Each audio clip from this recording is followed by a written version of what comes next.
Hi guys, welcome back to another tech video.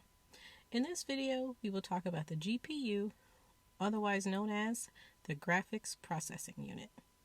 If you're new here and haven't followed this Facebook page or subscribed to our YouTube channel, don't forget to tap the follow button on Facebook and or the subscribe button on our YouTube channel to see more MCPL content. We bring you interesting tech videos every Tuesday, Wednesday, and Friday. In this video, we want to answer the following questions. What is a GPU? How does it work?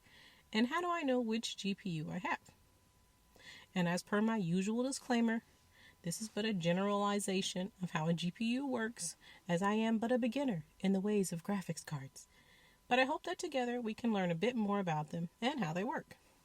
And then anyway, for anyone who's really invested already, I'll link some resources you can check out in the comments.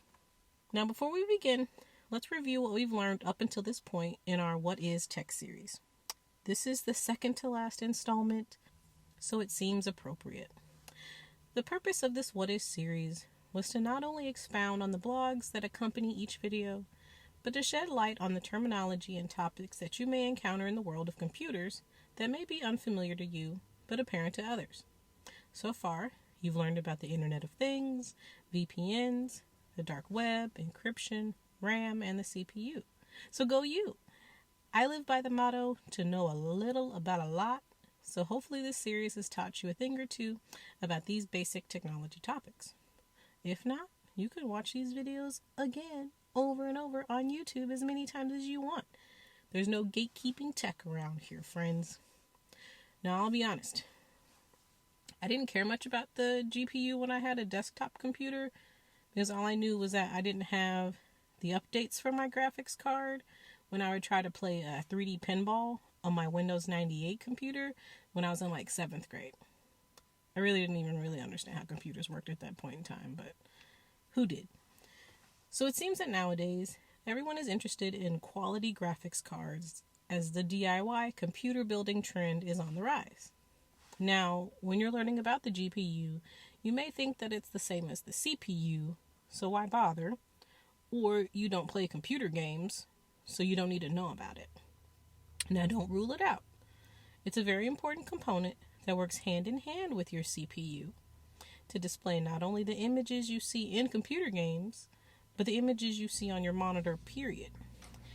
It can affect the quality of your screen resolution, your streaming videos on YouTube and Netflix, photo editing, video editing, and even boost page rendering times in your favorite browser. So like if you use Firefox, Chrome, or Edge. A graphics card can also help you if you need to expand the number of monitors you're supporting with your desktop computer. So like we do each video, let's say you're looking at computers online and have selected a few to compare. This computer says it has an Apple M1 chip, the next one an AMD Radeon RX 6800M, a NVIDIA GeForce RTX 3080, and lastly, an Intel Iris Graphics 6100. At this point, you have no idea whether these are good or bad options for the devices you're checking out. So, let's start from the beginning. When you're shopping for a computer, you may see a section or two that refers to graphics card, or GPU. So what is that? GPU stands for Graphics Processing Unit, a component of the graphics card that is a programmable logical chip that controls and enhances pictures, programs, animations, 3D objects, and video for the computer screen. The terms graphics card and GPU are often used interchangeably. However, GPU refers specifically to the chip inside of the graphics card.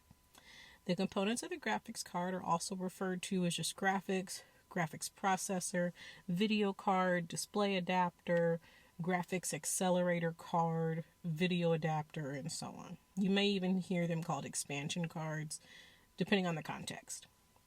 So I'll be referring to the entire unit as the graphics card when applicable, and just the chip as the GPU when we're together. And you can go ahead and start a counter. I will say graphics card like 5,000 times in this video. But it's understandable. It's a video about GPUs. So, The GPU is the part of the PC graphics system, which includes a graphics card and a monitor. A monitor is the output device that displays the image. And if you remember, we learned about output devices in CPU. It's the thing that shows you what you want to see. So the graphics card can come in two types. It's either integrated or discrete, meaning it's either a part of the motherboard or separate from the motherboard. Graphics cards that are integrated cannot be upgraded since they cannot be removed from the motherboard. So your laptops, smartphones, and tablets have integrated graphics cards, and some of your desktop computers may as well, but the ones in your laptop, smartphone, tablets, those most likely cannot be replaced or upgraded because they are a part of the motherboard. Now, the biggest difference between discrete and integrated is whether they share a system memory with the computer or have its own. Integrated graphics cards that are part of the motherboard do not have their own RAM, so they borrow RAM. Sharing RAM with the processor creates less energy, producing less heat, which means longer battery life. Now, most of the graphics cards you'll see on websites like Micro Center or the ones that are for sale at Best Buy are discrete since they're the entire unit apart from the motherboard. So graphics cards that are discrete are also called expansion cards or dedicated. They have more processing power for more graphics intensive tasks like 3D gaming or mining Bitcoin. Discrete graphics cards are essentially computers with their own RAM called VRAM, so video random access memory, a processing chip, so the GPU, a built-in cooling system, their own power source, and their own programming language depending on the manufacturer. They also come with their own settings or drivers that help you manipulate the graphics card to set configurations and tweak settings as you need to, depending on the task. So some laptops and workstations can have both integrated and discrete graphics cards, allowing users to switch between them when needed to conserve battery life. You'd switch to your integrated card for basic tasks like emailing, word processing like gaming, etc.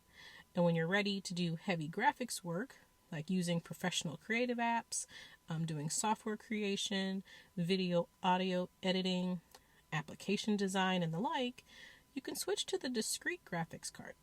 Some graphics cards even have 2 GPU chips. So, in all, the graphics system is the graphics card. It's either discrete or integrated. The GPU, which is the processing power, the chip itself. The VRAM, so its own system memory, and the monitor. So in this system, how does the GPU work? So as demand for incredible visuals and real-time performance for games increased, it became clear that components of the computer needed to offload a lot of the graphics processing work from the central processing unit. So according to Intel, GPUs were originally designed to accelerate the rendering of 3D graphics. Over time, they became more flexible and programmable, enhancing their capabilities. This allowed graphics programmers to create more interesting visual effects and realistic scenes with advanced lighting and shadow techniques.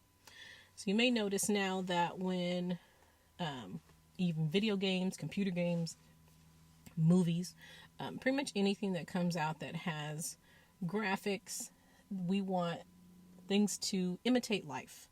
We want the lighting and the shadows to play off of each other just like they would if we're looking at them happening right in front of us. So in order to do that, we need more processing power. And that's not a lot to ask of the CPU, but it takes a lot of time, and we wanted to get it done a little bit faster. So that's when the GPU comes in. So the CPU already does a lot, processing every single task that happens in the computer. So everything from surfing the web to creating a spreadsheet that goes through the CPU. And like we learned in the last video, the cores in the CPU were designed for serial tasks. So one computation at a time in a series. This can be challenging where graphics in a game, for instance, are constantly moving, changing, updating, refreshing pixels, needing more pixels, needing less pixels, having higher frames per second, and so on, taking up tons of processing time. And the CPU, it'll do things dot by dot by dot instead of in one quick shotgun blast like a GPU can do. Now that we feel bad for the CPU, oh, poor little thing, how does the GPU complement this balance? Like your CPU, the GPU is a chip that has cores that process information. The difference is that the GPU processes streams of data in a parallel using hundreds of cores instead of 4 to 8 cores doing one instruction at a time, like a CPU. The GPU works by breaking jobs down into separate tasks to process simultaneously or all at once. It's not necessarily faster than your GPU, but it helps free up some of the processing time or processing power for the CPU by doing some of those burdensome calculations like graphics rendering, as those tasks take up a lot of processing time. So your GPU is not a replacement for the CPU. They have different purposes. The GPU is like a coprocessor, helping accelerate the performance of certain tasks for the GPU, reducing the time and energy it takes to complete these instructions. Moving on, let's talk more about integrated versus discrete and how transistors come into play here. Earlier I mentioned 4 types of cards. The integrated cards, the Apple M1 chip, and the Intel Iris Graphics 6100, and the discrete cards being the AMD Radeon RX 6800 and the NVIDIA GeForce RTX 3080. For your integrated cards, remember, your integrated cards are embedded into the motherboard. They are a part of the CPU. So like a good roommate, sharing a room with the CPU, sharing memory with the CPU, sharing the workload with the CPU, and so on. But nowadays, some integrated chips can provide up to the same powerful performance and amazing video quality as a discrete graphics card. The demand for that is there. Okay, but how? Discrete cards give us powerful performance and amazing video quality in part due to their transistors. So in other words, they can send more electronic signals because they have more semiconductors and thus process information faster. So what the heck does that mean? A transistor is short for transfer resistance, and it's a semiconductor device that lives in every single electronic device, controlling the flow of electric currents by turning on or turning off, transferring energy or resisting the transfer energy, working like an amplifier or a switch essentially. So it's science that I am not qualified to teach, but your radio, cell phone, laptop, games, cameras, television, and so on have transistors. Now, both GPUs and CPUs have billions of transistors that allow the flow of electrical signals at insanely fast speeds. I liken it to the firing of neurons in your brain that communicate with the other parts of your body. We have 100 billion neurons, and they interact with other cells using electrical signals, probably like Morse code for cells. And I know I said I'm not a science teacher. I just sound like one. Where's my white coat? Now, more transistors mean more speed, which means more arithmetic can be completed in less time, which means we get our outputs faster, almost instantaneously. So in most cases, an integrated GPU that shares its space with a CPU cannot fit as many transistors on its die, or the silicon chip, as a GPU that has its own real estate. So, what chip manufacturers are trying to do to kind of level out the playing field is make the transistors smaller to fit more on a chip rather than making the chips larger. So what does that mean? Back to the cards. Now, of the 4 cards I mentioned earlier, the 2 integrated cards have 17.3 billion transistors between them. The Apple M1 chip has 16 billion transistors, and the Intel Iris has 1.3 billion. Now, granted, the Intel Iris chip is kind of old. It came out in like 2015, so we're going to forgive it for a second. But the 2 discrete cards, the AMD and the NVIDIA, have almost 55 billion transistors between them. The AMD Radeon RX 6800 has 26.8 billion, and the NVIDIA GeForce RTX 3080 has 28.3 billion transistors. So that's just the transistors. There are so many other factors to consider when comparing integrated or discrete cards, either against each other or against other types of cards. So you'll have to consider things like heat output, memory limitation, cost, bandwidth, and so on when talking about graphics cards. Overall, the gap between the power and capabilities of integrated cards versus discrete cards is closing ever so slightly. But we'll see what happens in 2 years. Now, you may be wondering, if the GPU is this powerful, wonderful chip, how do I interact with it when I use my computer? So let's say you've imported your family video clips and some photos into a video editing software and need to edit them and combine them into one long video. Your software will use the GPU for this project in 3 ways: playback, rendering, and encoding. Playback is where you're watching back the edited footage in the timeline. So you're using the playback preview as you go, as you add things to make sure everything lines up and flows correctly. So you've done some work, you're ready to view the playback, and the preview playback uses your GPU, and you can choose the quality, either half, full quality, a fourth of quality, or an eighth of the full quality. If you choose the 1/4 quality for the playback, the video is pixelated or blurry, since lower quality allows for better playback speed as a trade-off. Now, when you're rendering, this is where you are adding motion graphics or visual elements to the software. So like you're doing things like color correction, adding 3D graphics, text, transitions, other stylizations, and layers.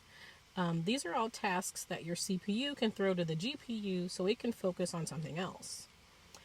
Now, when you're encoding, this is when you're about to finish up the video. You've made your last touches, you're ready to save it and get done. So when you're exporting out of the video software, you can select hardware acceleration or encoding, which will allow the GPU to support the export instead of the CPU. So this is where you kind of are choosing speed over quality. Your GPU can do it faster, but maybe not at the best quality like your CPU would do, which your CPU would take longer to do this, and vice versa. So this process can take a lot of processing power and time depending on the length and the size of your video, but the GPU should make this process happen a little faster. Now, say you aren't all that into video editing or photo editing, but your work does require you to have more than one monitor. Your graphics card is what makes this possible. Not only does it provide the video ports for monitor connections, but it helps display the images across the screens. Some discrete graphics cards can support 2 to 4 additional screens. The more monitors you connect, the more power you're drawing from the GPU, since it has to push more pixels out to multiple screens. So loss of performance and quality, the more screens you add, is a given. So there may be a little lag or some stuttering with video or audio playback if the graphics card isn't robust enough to accommodate how many screens you have. Now, if you're playing your game on one screen and doing work on the other, you might not notice those quality discrepancies like you would if you were stretching your gameplay window across 3 screens instead of, say, 1 to 2. Now, this is assuming you've already changed your screen resolution and your gameplay settings to accommodate multiple monitors. But your GPU is what helps you do things with multiple monitors. Now, if you're not doing any gameplay, video editing, or photo editing, you may not notice any difference with your windows or icons or screen quality when you add your monitors. So how your graphics card operates and whether it can handle multiple monitors is going to depend on the manufacturer. Now, when you're doing your research, the 2 companies that you will see the most are AMD and NVIDIA. And so what these companies do is that they create the graphics cards, and then third parties put their own spin on the design and certain modifications with what AMD and NVIDIA put out. So you'll see AM NVIDIA cards, and then you'll see XFS and Asus and Gigabyte and MSI all releasing the same GPU chip, but with their spin on what their graphics card can look like and how it behaves. Now, if you're curious about what type of card that you have in order to figure out, hey, how does this one work and how does this one behave, and can I do this to it and can I do that to it? Can I run this software or not run this software because I don't have the right or most up-to-date graphics card? You'll actually want to check in your device. So I'm going to walk you through how to check that with your Windows PC and then your Apple device. So getting information about your graphics card on your Windows PC will be a little bit different. So instead of going to your settings, you're going to type in the search for Device Manager. And what will happen here is it will have a window that'll come up with a lot of the behind the scenes settings and features of what's on your device, so like actual names of things. So in this section here, you'll want to find display adapters. So mine is located under disk drives. It looks like it's alphabetical order based on device. So mine's called the Intel HD Graphics 520. And if you right click and choose properties, you'll see some information about it. So you'll get the manufacturer of the actual device, and then it'll tell you the device type, and then it'll give you a little bit of information like the version and whether or not there are drivers available. And then you can check events, so like if it's malfunctioned at any point or done an update, any of that. And then you can check the resource settings. Why you'd be in here, I don't know, but that's where it is if you need to get to it. So I'm going to go ahead and close that, but that's where you'll find like the manufacturer and the full name for your actual device. You can also right click on your start menu to get to the device manager. But if you want to actually check out the GPU in your task manager, you can get there from here or Control-Alt-Delete. Now when you get here, you'll want to enlarge it so that way you can see the column for GPU. And this, like it does with everything else, will give you a rundown of how much your GPU is working on certain processes and which ones are using it at the moment. So if you're running a certain piece of software and you feel like your computer's running slow, it's stuttering, buffering, what have you, you can come here and check your actual percentage of what your GPU is going through. So that's how you do that. So on your Mac,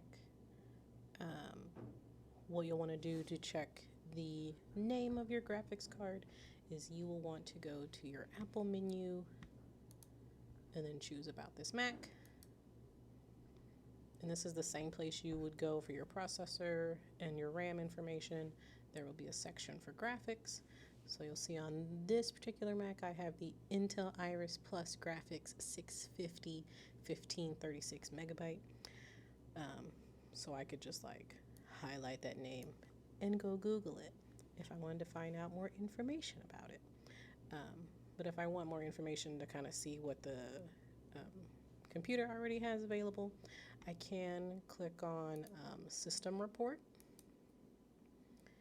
and it will kind of take you to a window that looks kind of like the Device Manager on the Windows PC. There will be a section under Hardware for Graphics/Displays. So on this, you'll click that, and it'll give you kind of a readout of the build of the graphics card. So you can have a longer list of information about it.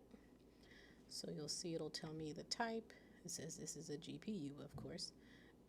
The vendors who created it, so Intel, obviously because it's called an Intel Iris. But I can get some information about the resolution. And I'm also connected to another monitor, so you'll see there's one for the actual device and then one for the extra monitor I'm hooked up to as well to get some information about that one. but this is how you'll check it here. This one even tells you how much VRAM I have on it. So that's what that 1536 means in that other window. Now, if you wanted to check your actual GPU while it's running, you'll want to open your activity monitor. So go in the menu bar, utilities, activity monitor, and to me it's not as obvious where this is once this opens up. So you can go to view, and instead of all processes, you can change it to GPU processes to just get the ones that are using it. Now, in addition to seeing which processes are using your GPU at the moment, when you're in like this snapshot view, you can also check and see the temperature of your CPU and GPU on your Mac and your Windows devices. I obviously won't cover that today, but you can get that information from your computer if you need it. But for now, you'll notice some things on this screen, like certain apps that are using my GPU right now. So you see my browser is using my GPU. Microsoft Word is opening and using that, even though I don't have any pictures in that. But for me to see the text on the screen in a certain quality, it's working in there as well. And then the software I'm using. So that's how you do it on your Mac device. So with this information, you can look up the type of graphics card that you have on the internet and learn more about it. So whether you can upgrade your card, add another monitor, or edit your family video, there's so much more to know about your GPU and the graphics card. So that's what I have for you today. You're awesome for sticking with me as we learned about the graphics processing unit. Thank you so much for being here, and watch out for more videos from us. The next and last video in our What is Tech series will be about the hard drive. So come learn about the hard drive and how it works for you. All right, have a great day. And we want to thank you for watching. Follow us to find more videos just like this. Our page on Facebook is MCPL 360. We're here every Tuesday, Wednesday, and Friday. And if you miss us on Facebook, you'll still find these same videos on our YouTube channel at MCPL Mo. Find our consumer technology playlist. Have a good day.